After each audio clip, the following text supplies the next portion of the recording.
મળ્યું છે સંત સંમેલન। જગતગુરુ શંકરાચાર્ય સદાનંદ સરસ્વતીની ઉપસ્થિતિમાં આ સંમેલનનું આયોજન થયું છે। મોરારી બાપુ, ઇન્દ્રભારતી બાપુ અને શેરનાથ બાપુ પણ આ સંમેલનમાં હાજર રહ્યા છે।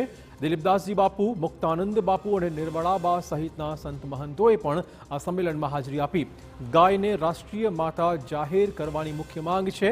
મંદિર આશ્રમોની સુરક્ષા માટે સનાતન ધર્મ ટ્રસ્ટની સ્થાપના કરવાનું પણ આયોજન છે। દિલ્હી અને ગાંધીનગરમાં રહેશે સનાતન ધર્મ ટ્રસ્ટનું કાર્યાલય। રાજ્ય પ્રમાણે સંતોના ટ્રસ્ટ પ્રમુખોની રચના કરવાનું પણ આયોજન ઘડી કઢાયું છે। વેદાંત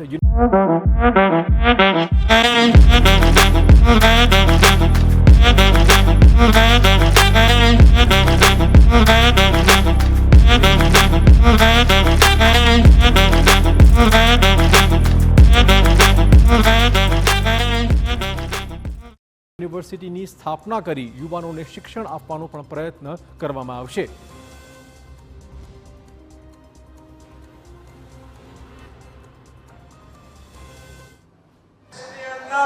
ધર્માંતરણની પ્રવૃત્તિ ફૂલી ફાલી છે અને હિન્દુમાંથી મુસ્લિમ બનાવવાના, હિન્દુમાંથી ક્રિશ્ચન બનાવવાના।